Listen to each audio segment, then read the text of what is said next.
예, 안녕하세요. 반갑습니다. 오늘은 제가 혼자 나왔습니다. 그래서 지난주에 말씀드렸던 그 자매님의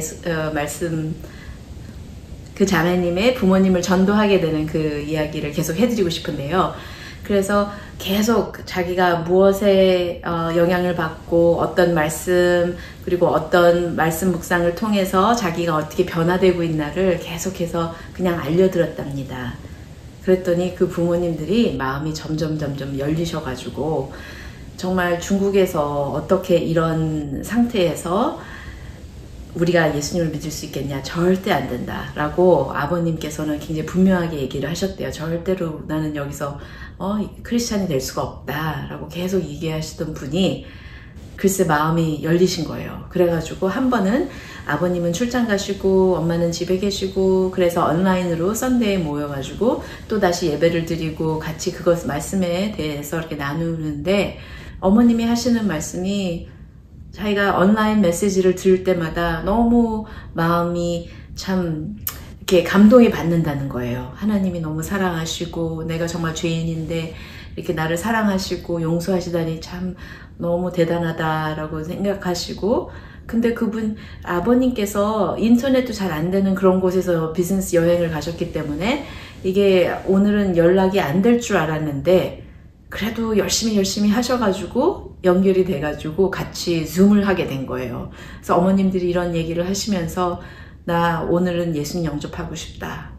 그랬더니 그 아버님도 나도 오늘 예수님 영접하고 싶다 그러시는 거예요. 한 말씀도 없으시던 그 아버님이 마음문을 여시고 그렇게 얘기를 하시는 거예요. 그래가지고 너무 그 자매가 놀라가지고 두 분들 다 같이 기도하고 같이 정말 주님을 만나게 되는 놀라운 역사가 있었습니다. 그게 참 코빗의 온라인으로 인해서 같이 전도하고 그러는 모습으로 이렇게 놀라운 역사가 있었는데요.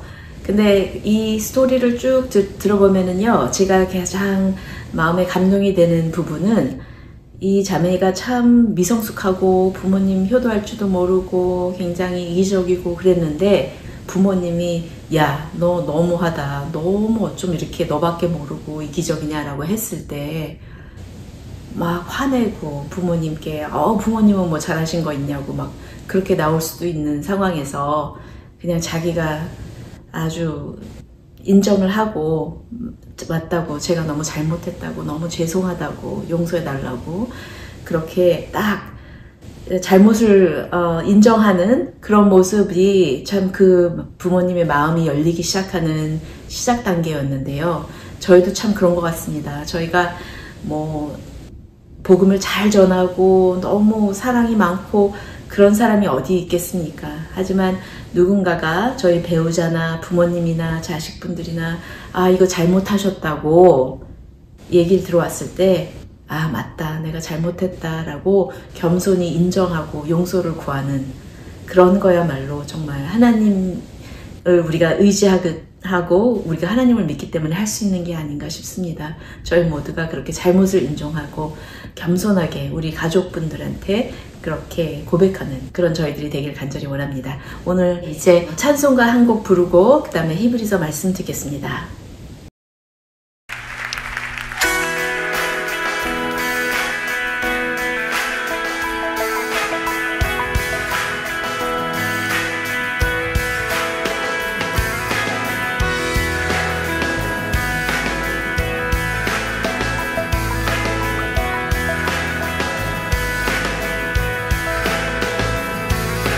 주와 같이 길 가는 것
안녕하십니까. 오늘도 저희가 히브리서 4장 마지막 부분을 잠깐 살펴보도록 하겠습니다. 히브리서 4장이 참 중요한 말씀입니다. 그래서 안식에 대해서 이 내용이 나오면서 구원의 본질의 그 한 측면, 가장 중요한 부분 중에 하나로서 우리가 어떻게 하나님의 안식을 누리는가, 나의 뜻을 접고 하나님의 통치를 받아들이는 것. 그래서 내 삶의 구석구석에 하나님의 통치가 임해서 내가 하나님이 하라고 하신 것을 하고 하나님이 하지 말라고 하신 거 안 하고 하나님 일하라고 할 때 열심히 일하고 하나님 쉬실 때 나도 함께 쉬는 그 삶의 모습, 그것이 바로 안식의 모습인데 바로 구원받은 성도의 모습이죠. 근데 그 안식에 들어가는 게 쉽지 않다.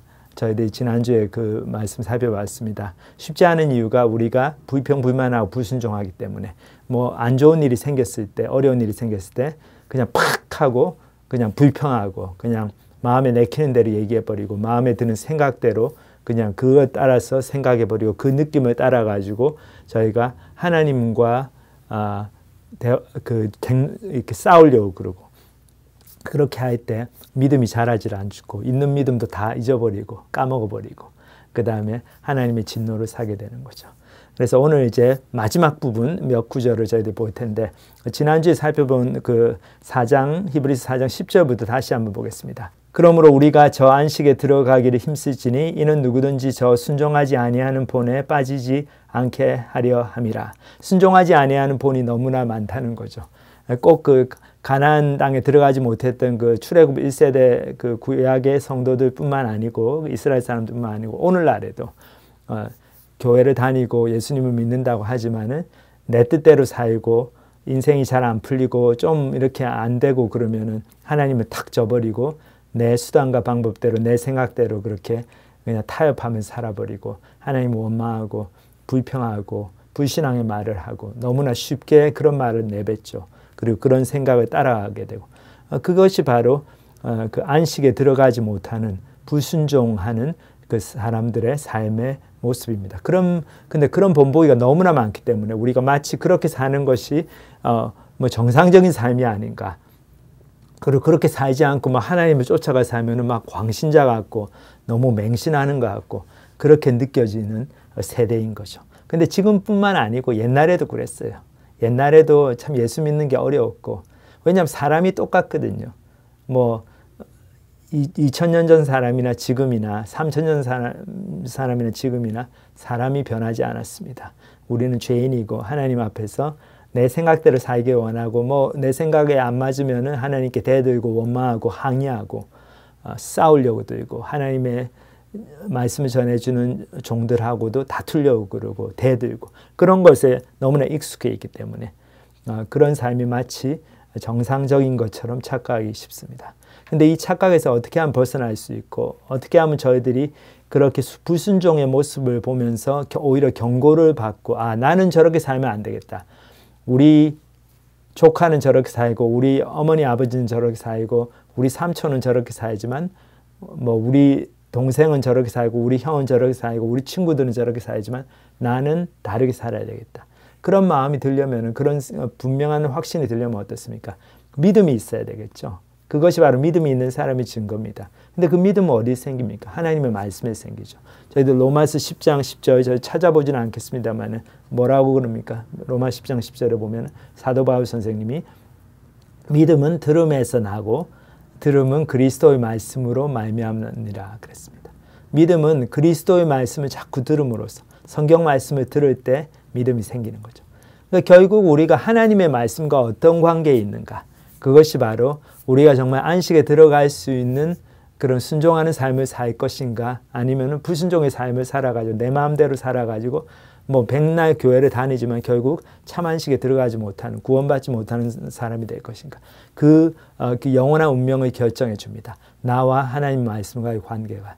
그렇기 때문에 저희들이 하나님의 말씀을 내가 어떻게 대하고 있는가, 하나님의 말씀이 내 삶에서 어떻게 경험되어지고 있는가, 그것을 저희들이 분명하게 주의 깊게 저희들이 성찰해 봐야 됩니다.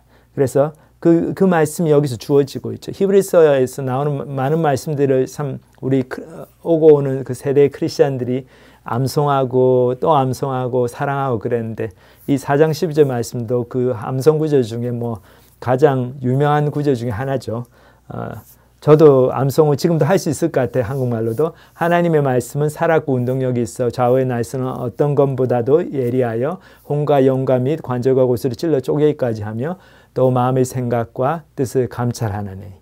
거의 뭐 완벽하진 않지만은 그래도 지금도 암송하고 있습니다. 왜냐하면 어렸을 때 대학교 다닐 때 너무나 많이 암송했던 구절이죠. 그리고 너무나 중요한 말씀입니다. 하나님의 말씀은 살았고 운동력이 있다. 근데 그 말씀을 여러분들 경험하고 계십니까? 하나님의 말씀이 정말 살아있고 운동력이 있습니까?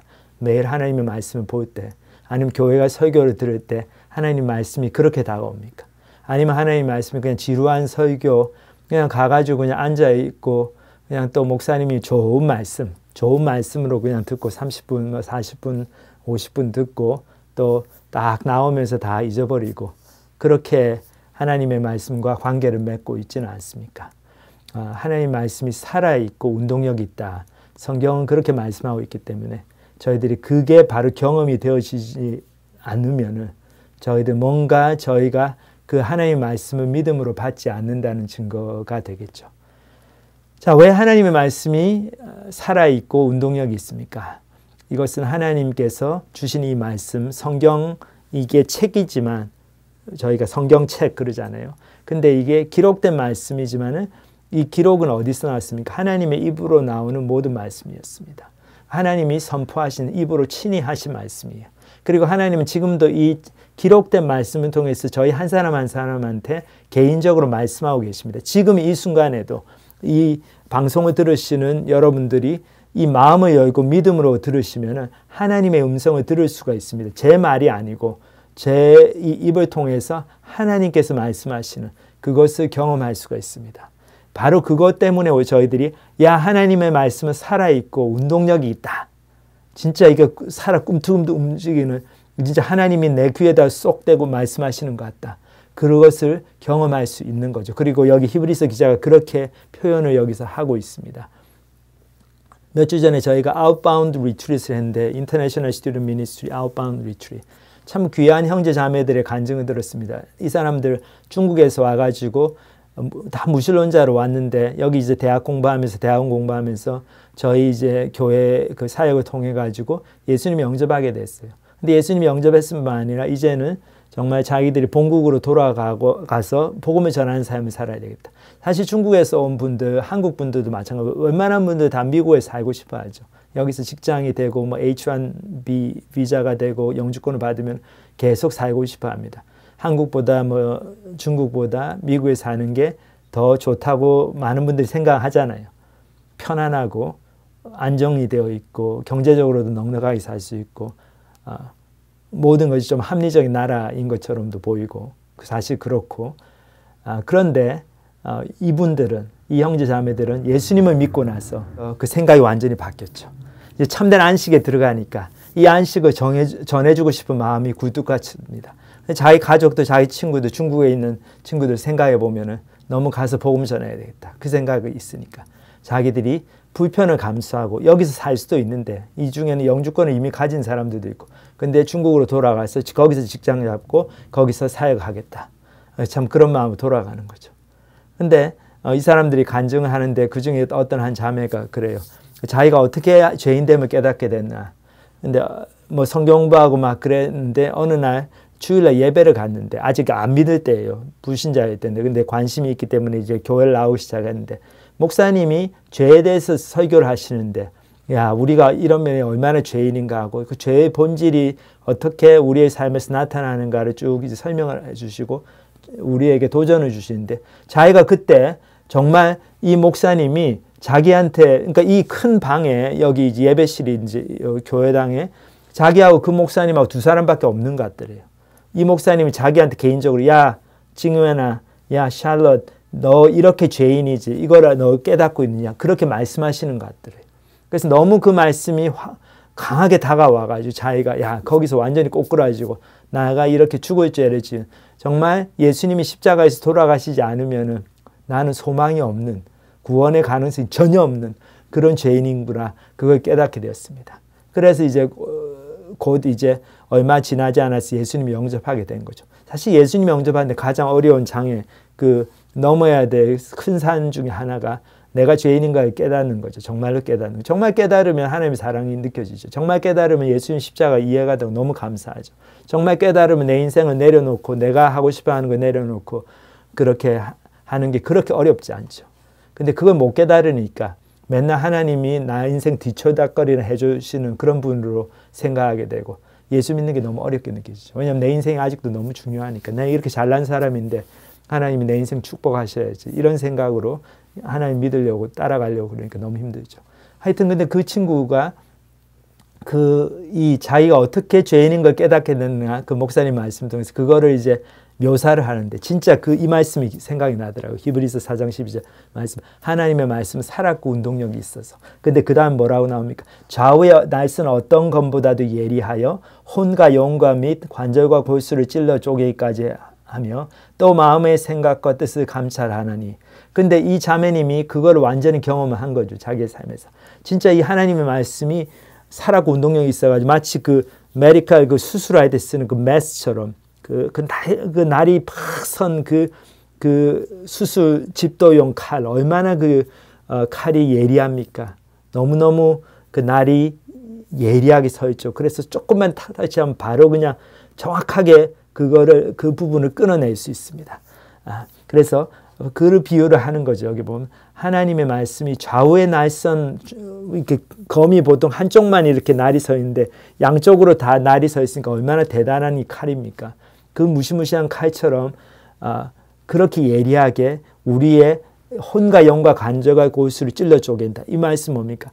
우리의 삶의 깊은 내면의 그 부분까지, 가장 어두운 곳까지, 가장 바닥까지 들어와서 그거를 끊어내고 그 죄의 모습들을 드러내고 그렇게 하실 수 있는 그런 능력의 말씀이라는 거죠. 그리고 마음에 그걸 통해서 우리의 마음속 깊은 곳에 무슨 생각이 돌아가는지, 어떤 의도를 가지고 우리가 어떤 거를 일을 하고 결정을 하는지 그거를 다 보여주신다는 거죠. 저도 그 경험을 하면서 예수님을 믿게 된 것 같아요. 이렇게 돌이켜 생각해보면 제가 교회를 어릴 때부터 다녔지만은 한 중3, 고1 그 무렵에 예수님이 영접한 것 같은데 그때 어떤 사건이 벌어집니까? 정말 하나님의 말씀을 통해서 내 자신의 모습을 보게 되는 그 놀라운 경험을 하게 됐어요.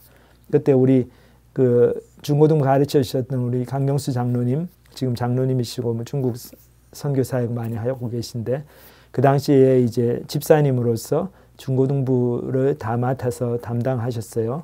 그 평신도 사역자로서. 근데 말씀이 너무 은혜스럽고 성령 충만한 말씀 저희들이 배웠습니다. 뭐 설교가 1시간 이상 되고 그랬지만 조는 사람 한 사람 없이 저희들이 은혜로 들었죠. 근데 그 말씀을 통해서 내가 몰랐던 나 자신을 보게 됐죠. 마치 이렇게 큰 정말 대단한 그 엄청난 파워의 그 빛이 헤드라이트가 내 이게 마음속에 들어와 가지고 너무 어두워서 보지 못했던 그 마음속 깊은 곳에 생각과 동기와 그 죄된 심성들, 그 죄악된 이기적인 자기중심적인 그리고 세상의 정욕을 쫓아가고 육신의 정욕을 쫓아가는 그 죄악된 마음들을, 그 어두운 것들을 다 드러내는 거죠.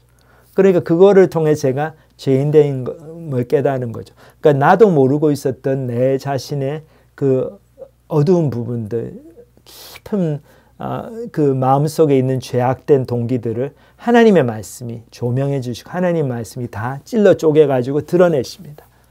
그러니까 그 과정이 사실은 생각해 보면 좀 겁나고 이게 페인풀해요.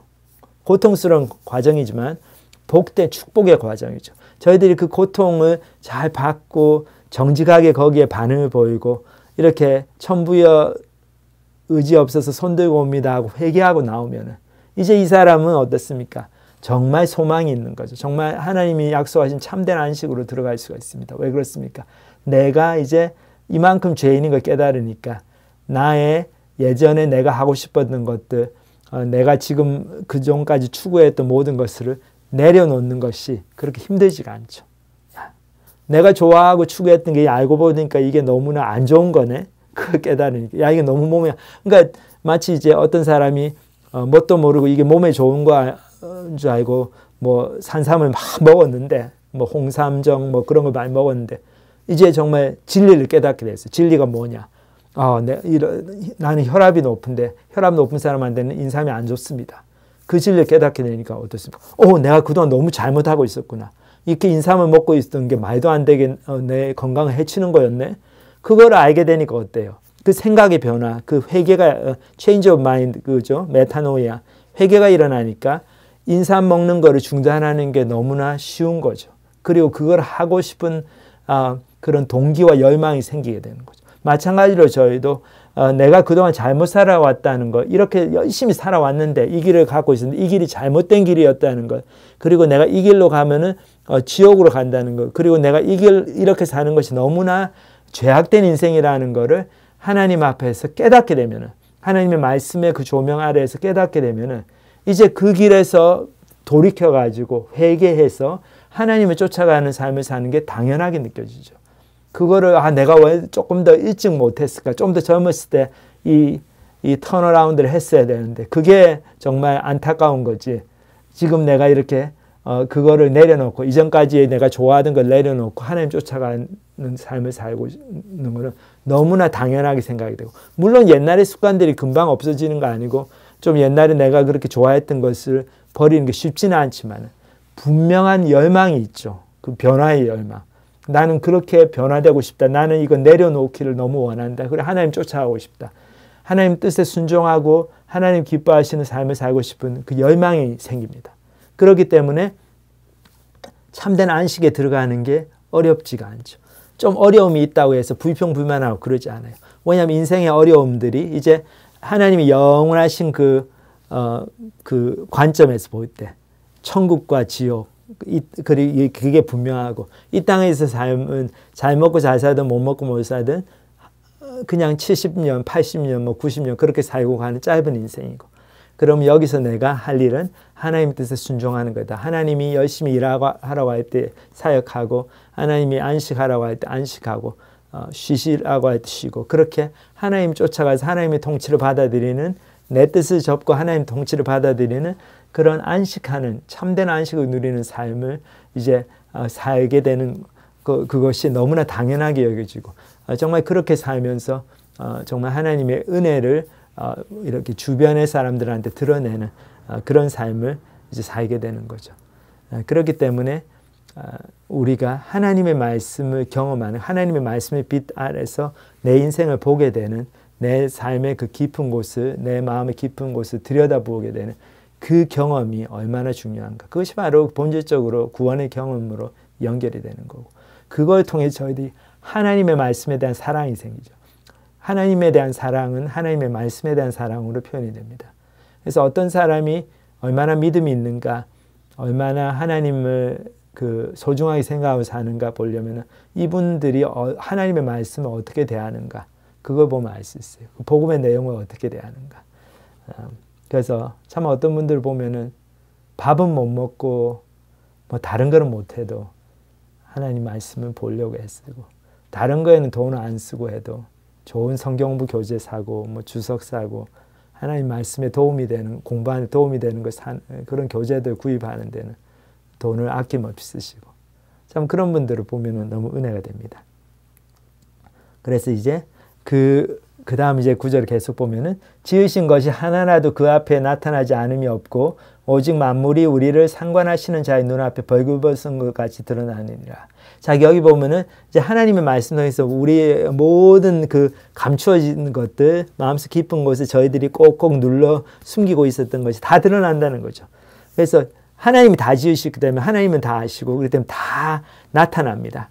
그리고 이 만물이 우리를 상관하시는 자의 눈앞에 벌벗은 것 같이 드러난다 그랬는데, 상관하시는 자, 이 말씀이 뭔가 하면 결국 우리의 삶에 개입하시고 우리의 삶을 결국에 심판하실 사람, 심판하실 하나님, 그거를 얘기합니다. 상관하신다는 말씀이 우리가 나중에 인생이 끝나고 하나님 앞에 섰을 때 그 하나님 앞에서 giving account to him, 그러니까 하나님 앞에서 내가 내 인생을 어떻게 살았는가를 하나님 앞에서 이렇게 평가를 받고 하나님의 심판을 받게 된 그 심판주로서의 하나님의 그 모습을 여기서 우리를 상관하시는 자다, 그런 표현으로 이렇게 나타내고 있습니다. 그렇기 때문에 저희들이 하나님 앞에 설날을 생각하면서 살게 되는 것. 그 축복은 어떻게 옵니까? 하나님 말씀을 저희들이 정직하게 묵상하고 그리고 그 말씀에 순종하고 그 말씀에 반응을 보이고 그 말씀을 통해서 하나님의 참된 안식으로 들어갈 때 저희들이 야, 내가 하나님 앞에서 설날이 얼마 안 남았구나. 하나님이 내 인생을 보고 계시네. 오늘도 다른 사람들 아무도 안 보고 있지만 하나님은 나를 보고 계시다. 하나님의 거룩하신 그 불꽃 같은 눈동자로 우리의 삶을 감찰하시는 그리고 사랑의 그 손길로 우리의 삶을 인도해 가시는 그 하나님의 임재를 저희들이 경험할 수 있습니다. 자, 그렇게 되니까 어떻습니까? 우리가 내가 이렇게 하나님 말씀을 살았고 운동력이 있는 말씀으로 경험을 하면서 나의 죄됨을 깨닫게 되고 야, 내가 하나님 앞에서 설날이 얼마 안 남았네. 하나님께서 내 인생을 다 알고 계시고 내 마음을 다 알고 계시는 그러니까 당연히 어떻습니까? 저희의 마음이 이제 정말 이렇게 절박해지죠. 이거 어떡합니까? 이제 하나님 앞 설날이 다가왔는데 하나님 다 아시는데 내 죄를 해결할 수가 없어요. 내 힘으로 암만 노력해도 이 죄가 없어지나요? 아니죠. 뭐 몰라서 착한 일 못합니까? 우리가 아는데 안 되는 거죠. 왜냐하면 우리의 마음이 너무 악하기 때문에 우리가 자기중심적이고 화장실 들어가기 전 마음하고 이제 볼일 보고 나왔을 때 마음이 틀리고 이런 죄악된 본성을 가진 우리이기 때문에 하나님 말씀대로 사는 것, 회개하는 삶을 사는 것, 안식에 들어가는 것 이게 다 너무 불가능해 보입니다. 그리고 불가능해요. 우리 힘으로는. 하지만 복음이 들어왔죠. 그게 뭡니까? 예수님께서 오셔가지고 우리의 대제사장이 되신다. 그래서 바로 그 다음 구절에 예수님께서 어떻게 우리 죄를 용서하시고 하나님 앞에서 이게 중보해 주시는 대제사장으로 우리에게 오셨나 그 말씀이 이렇게 나타나고 있습니다. 보면 그러므로 우리에게 큰 대제사장이 있으니 승천하신 자 곧 하나님 아들 예수시라 우리가 믿는 도리를 굳게 잡을지어다. 그러니까 대제사장 구약에 있었던 그 백성의 죄를 하나님 앞에서 중보했던 그 가장 큰 거룩한 직분을 맡은 그 대제사장보다 더 큰 예수님이 제사장 직분을 더 놀랍게 완벽하게 감당하신다는 거죠. 그렇기 때문에 큰 대제사장, Great High Priest라는 거죠. 그게 예수님이시다. 예수님의 피로 우리 죄를 용서하시고 우리를 하나님과 이렇게 중보하게 하시고 우리 죄가 하나님 앞에서 다 이렇게 용서받게 그 피로 덮어주시는 그 은혜가 너무 감사한 거죠. 그렇기 때문에 그거를 우리가 꼭 붙잡는 거죠. 왜냐하면 그거 말고는 소망이 없으니까.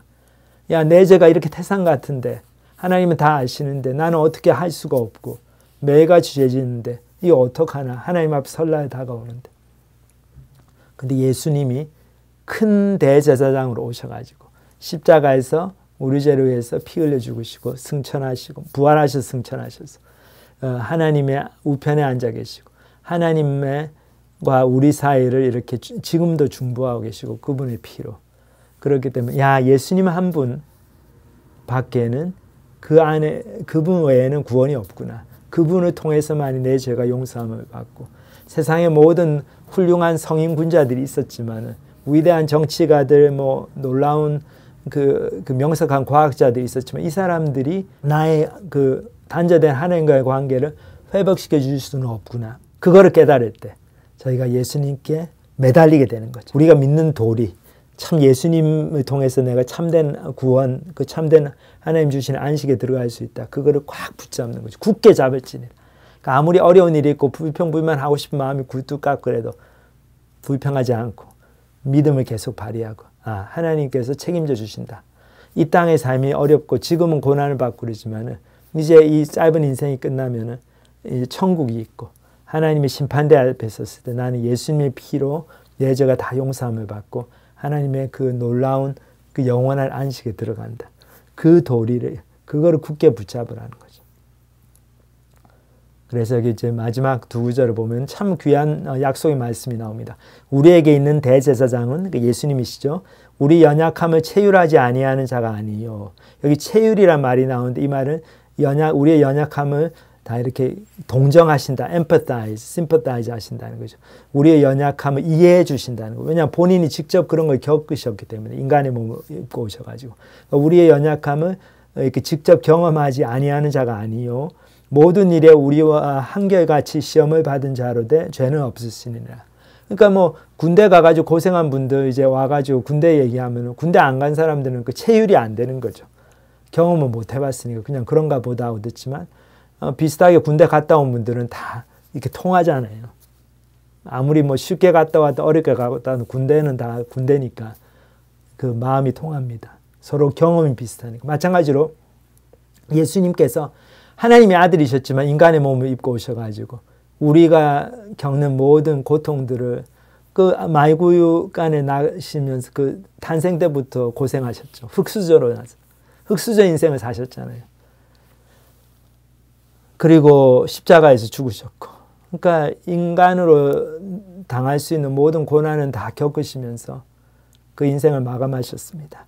그렇기 때문에 우리의 연약함을 다 경험하시고 우리의 인생의 힘든 부분들 그리고 우리가 얼마나 그 속에서 이렇게 스트러글 하면서 힘들어하는가를 다 아시고 이해하시는 분이라는 거죠.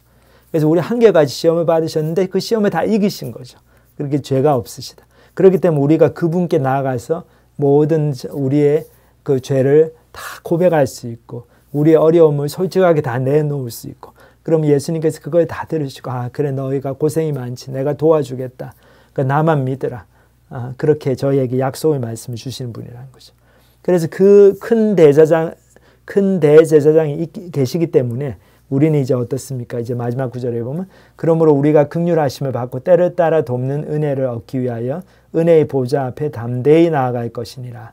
여기 보면 어떻습니까? 담대히 나아간다는 거죠. 그 은혜의 보좌. 옛날에는 그 보좌가 거룩한 보좌였고 하나님께서 계신 지성소 그 예전에 그 구약 성경에서 성막을 하나님께 지으라고 그러실 때 하나님의 그 거룩한 하나님의 임재의 그 상징이 되는 그 장소 지성소 지극히 거룩한 그 처소에는 아무도 못 들어가죠. 그냥 들어가면 죽습니다. 왜냐하면은 그 거룩하신 하나님의 임재가 있기 때문에 죄인이 그냥 가면은 그 죄인의 그 죄 때문에 그 죄인이 이제 죽음을 당하는 거죠. 그런 무시무시하고 거룩한 그런 보좌였는데 그 하나님의 보좌가 그 지성소가 이제는 은혜의 보좌가 된 거죠. 하나님의 은혜가 있기 때문에 예수님을 통해서 우리 죄가 용서함을 받고 예수님의 피 때문에 우리가 그 은혜의 보좌 앞에 그 지성소 안으로 담대히 들어갈 수 있는 거죠. 이제 막 죽음의 공포에서 벗어나서 우리 죄가 다 용서함 받았다는 그 기쁨과 그 자신감 이제 하나님께서 우리를 자녀로 삼아주셨다. 그 복된 소식 그 기쁜 소식 그 자신감을 가지고 담대하게 나갈 수가 있는 거죠. 그래서 우리가 때를 따라 돕는 은혜 그거를 누리게 된다는 거죠. 그래서 기도를 통해서 지금 그렇게 나가죠. 그 예배 드린 거 얼마나 감사합니까? 예배가 특권이죠. 예전에는 예배를 그 성막 바깥에서 하나님의 그 지성소에 들어가지 못하고 그렇게 예배를 그냥 드렸는데 지금은 어떻습니까? 그 은혜의 보좌에 담대히 나아가지고 더 이상 지성소가 없죠. 이제 하나님은 저희를 하나님의 그 당신의 자녀로 받아주시고 우리가 마음과 하나님을 찬양하고 예배하고 그렇게 할 수 있습니다. 그리고 기도의 특권을 누리게 돼요. 그래서 때를 따라 돕는 은혜를 경험하는 거죠. 자, 이 모든 것의 시작이 어떻습니까? 우리가 예수님께 집중할 때 우리가 그 하나님의 말씀에 저희의 삶을 오픈하고 그 하나님의 말씀을 정말 열린 마음으로 받아들일 때 하나님의 말씀에 그 살았고 운동력이 있는 그 좌우의 날선 어떤 것보다도 예리해서 우리의 혼과 영과 관절과 골수를 찔러 쪼개기까지 하고 마음의 생각과 뜻을 감찰하시는 그 놀라운 하나님의 말씀을 저희들이 우리의 마음에 받아들이고 그 살았고 운동력 있는 말씀을 경험하게 될 때 그것으로부터 해서 저희들이 이 놀라운 구원의 은혜 그리고 하나님 영원한 안식에 들어가고 이제 예수님의 그 대제사장 되심을 저희들이 의지해서 은혜의 보좌 거룩하신 하나님의 은혜의 보좌에 담대히 나아갈 수 있습니다. 참 이 귀한 구원의 은혜, 이 귀한 영원한 안식을 누리게 되시는 저와 여러분들이 되시기를 기도드립니다. 같이 기도하시겠습니다. 하나님 아버지 감사합니다. 참으로 하나님의 말씀은 살았고 운동력이 있어 좌우의 날선 어떤 것보다 예리함을 저희들의 삶을 통해서 저희들의 하나님의 말씀에 대한 경험을 통해서 깨닫게 하신 감사합니다. 저희 가운데 아직도 하나님과의 말씀의 관계에 있어서 말씀이 그냥 지루하게 느껴지고 따분하게 느껴지고 그냥 어떤 머릿속의 지식으로만 들어와 있는 그런 분들이 있다면 정말 주님께서 불쌍히 여겨주시고 은혜 베풀어 주셔서 저희가 다시 한번 이 살았고 운동력이 있는 하나님 말씀을 저희들이 경험하고 이 좌우의 날선 어떤 것보다도 예리한 이 말씀이 들어와서 저희의 깊은 곳에 있는 죄를 드러낼 때 저희들이 거기에서 도망가지 않고 아무리 고통스럽고 부끄럽고 그렇더라도 정말 저희의 삶의 어두운 부분들을 그대로 정직하게 하나님 앞에서 인정하고 내어드리고 그것을 통해서 참된 회개와 참된 구원과 안식을 경험하게 되는, 그래서 큰 대제사장 되시는 예수님을 저희 삶의 구주와 주님으로 모시고 그분의 피 때문에 저희가 거룩하신 하나님의 은혜의 보좌 앞에 이제 담대히 나가서 때를 따라 도우신 은혜를 경험하는 그런 참 능력 있는 하나님의 자녀로서의 삶을 살게 되는 저희 모두가 될 수 있도록 축복하여 주시옵소서.